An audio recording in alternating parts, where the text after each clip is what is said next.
Assalamualaikum warahmatullahi wabarakatuh.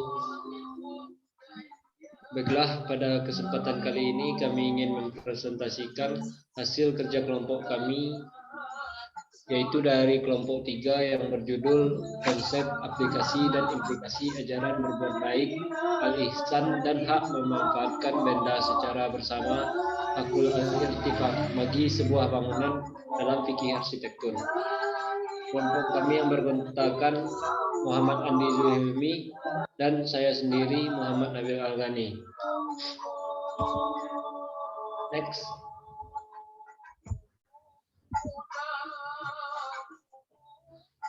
Selanjutnya yaitu objek pembahasan kami. Pertama yaitu konsep al-ihsan, pengertian al-ihsan menurut Al-Quran dan ulama-ulama. Yang kedua, aplikasi al-ihsan, praktek al-ihsan dalam pekerjaan keseharian. Yang ketiga, implikasi al-ihsan, sebab pentingnya al-ihsan. Yang keempat, pengertian hakul al-irtifaq.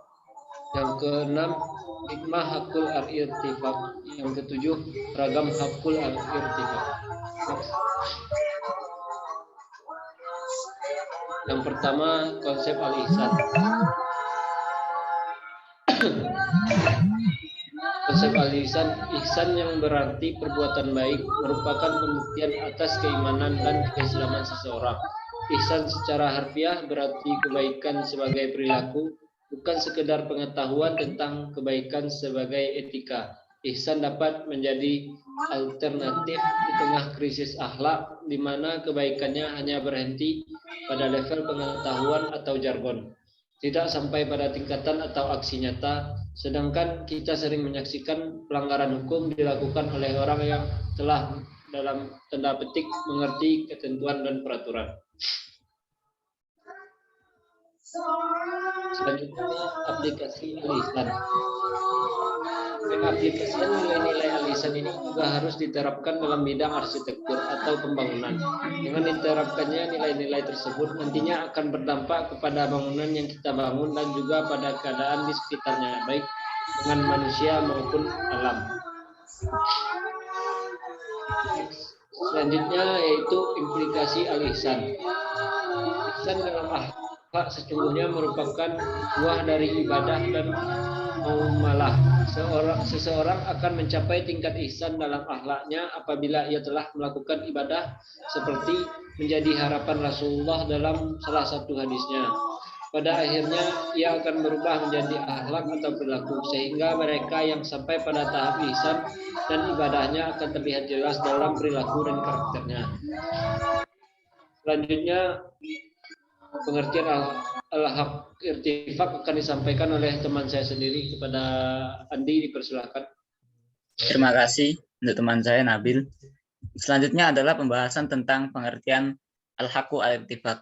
Ada makalah tentang maslahatu as-sabitan lil fardi awid majtima'i aulahuma mimma yuqarruha asyari'ul hakim. Yang artinya kemaslahatan yang tetap bertahan bagi seseorang atau komunitas, atau keduanya yang diakui legal oleh sang syar'i yang maha bijaksana.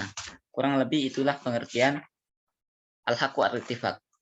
Selanjutnya ada lagi redaksi lain yang mengatakan bahwa al-haqqu al-irtifaq adalah masa bata fi syar'i lil insani au lillahi ta'ala alal ghairi, yaitu sesuatu yang tetap legal dalam syariat milik seseorang manusia atau milik Allah Subhanahu wa taala atas orang lain. Selanjutnya akan saya perinci menurut At-Tuwaijiri. Ma itu memiliki makna sesuatu yang memiliki cakupan makna yang luas. Selanjutnya ada yang kedua sabatan, yaitu penguasaan terhadap sesuatu dengan seluas-luasnya. Yang ketiga sendiri adalah asyar'u, pemahaman bahwa sesuatu yang tetap dan legal tersebut adalah berdasarkan ketetapan syariat. Yang keempat adalah lil insan au lillah, yaitu pemahaman bahwa hak itu ada dua, yaitu hak Allah dan juga hak manusia. Dan yang terakhir yaitu alal ghairi, yaitu kewajiban orang lain untuk memberikan hak tersebut kepada pemiliknya. Dari dua makalah ini bisa kita simpulkan bahwa makna hakul irtifaq adalah hak yang menetapkan pada suatu tanah untuk kemanfaatan tanah yang lain. yang berbeda pemilik atau untuk kemanfaatan seseorang tanpa adanya akad pinjaman, sewa, wakaf, dan wasiat. Selanjutnya yaitu landasan tentang hakku al-irtifak. Ada dua landasannya, yaitu landasan normatif. Ini saya ambil dari Quran surat An-Nisa ayat 36 yang artinya sembahlah Allah dan janganlah kamu mempersekutukannya dengan sesuatu pun.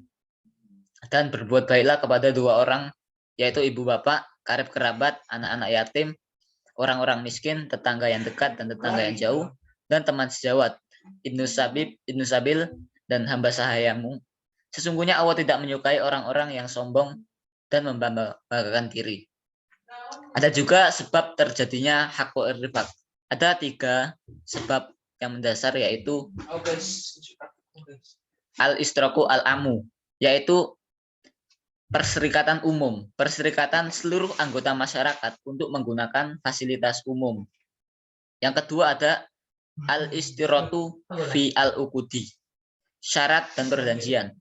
Syarat atau perjanjian yang telah disepakati dalam sebuah transaksi. Kemudian yang ketiga yaitu at-taqadumu, yaitu hak kemanfaatan tanah yang telah berlaku sejak lama dan tidak ada seorang pun yang mengetahui sejak kapan hakku irtifak itu ditetapkan. Kemudian yang nomor 6 yaitu hikmah tentang hakku al-irtifak. Kami membagi hikmah ini menjadi 2, yaitu keagamaan dan hikmah keduniawian. Yang pertama, hikmah keagamaan adalah terwujudnya suatu kemaslahatan yang bersifat keagamaan. Hubungan sosial kemasyarakatan ini diantaranya adalah tetangga, akan terjalin dengan landasan spirit persahabatan, cinta, dan kasih, sehingga tak ada lagi dendam, perselisihan, dan permusuhan. Untuk yang keduniawian, yaitu kemaslahatan yang bersifat duniawi, sebab terrealisasi hakku irtifak adalah biaya kehidupannya lebih efisien, operasional bangunan lebih murah, dan terwujudnya kehidupan yang berdasarkan prinsip gotong royong. Dan yang terakhir pembahasan kami yaitu hakku al-irtifak. Hakku al-irtifak terbagi menjadi 4, yaitu yang pertama adalah hakku asyirbi, yaitu hak atas irigasi air. Syariat itu mengatur hukum hak minum dari sungai umum atau sungai pribadi, mata air umum atau pribadi, dan air yang berada di tempat khusus. Yang selanjutnya adalah hakku al-majro. Hakku al-majro adalah hak pemilik tanah yang jauh dan dari sumber saluran irigasi untuk mengalirkan air ke bumi dalam rangka untuk menyiraminya. Hakul majro itu adalah hak kanal atau saluran air. Kemudian ada lagi hak al-masali. Hak al-masali sendiri itu adalah hak untuk menyalurkan air, pembuangan, jadi air kotor, rumah tangga atau limbah rumah tangga, yaitu hak untuk membuat air yang sudah tidak layak lagi dipakai untuk suatu tanah atau rumah. Dan yang terakhir adalah hakku al-muluri, yaitu hak berjalan, hak seseorang untuk melewati suatu jalan, baik jalan umum atau jalan khusus milik pribadinya atau milik orang lain.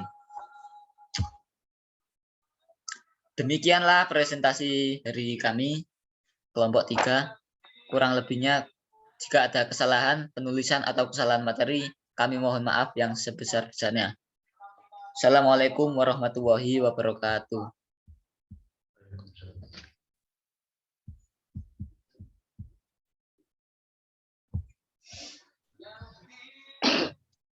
Oke, Di.